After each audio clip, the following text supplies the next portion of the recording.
तर हिंदी संदर्भातला जी.आर. रद्द केल्यानंतर उद्धव ठाकरेंनी सरकारला धारेवर धरलंय। भाजप अफवांची फॅक्टरी आहे असं म्हणत त्यांनी त्यांच्या काळातच हा जी.आर. निघाला या विरोधकांच्या आरोपांना उत्तर दिले। मराठी अमराठी वाद पेटवण्याचा प्रयत्न होता असं उद्धव ठाकरे म्हणाले। मराठी माणसासमोर सरकारची सक्ती हारली असा टोला ठाकरेंनी लगावला। भाजप म्हणजे खोट्याची फॅक्टरी झालेली आहे, अफवांची फॅक्टरी झालेली आहे। भाजप हा अफवांची फॅक्टरी आहे। अफवा पसरवायच्या, खोटं नाटक कथानक सादर करायचं, विरोधकांची बदनामी करून टाकायची आणि खोट्या मार्गाने विजय प्राप्त करणं हा भाजपचा एक आता धंदा झालेला आहे। आणि त्या धंद्याला आज मराठी माणसांनी चोख उत्तर दिलेलं आहे।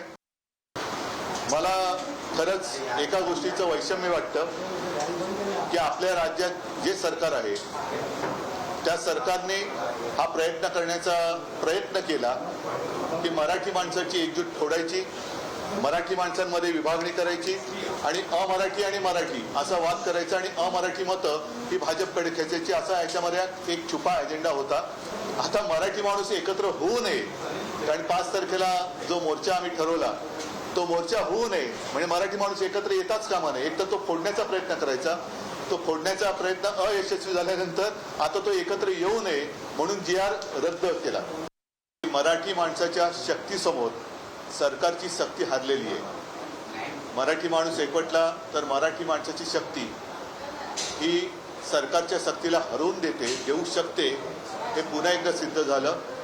अशीच चळवळ संयुक्त महाराष्ट्राच्या वेळेला सुद्धा झाली होती। त्याही वेळेला मराठी माणसांनी तर तेव्हाच आणि आत्ताचं आंदोलनाची तुलना करता नाही येणार, परंतु सगळेजण पक्षभेद विसरून एकत्र झाले आणि त्यावेळेला हा डाव उधळला होता। आजही हा डाव उधळून टाकलेला आहे।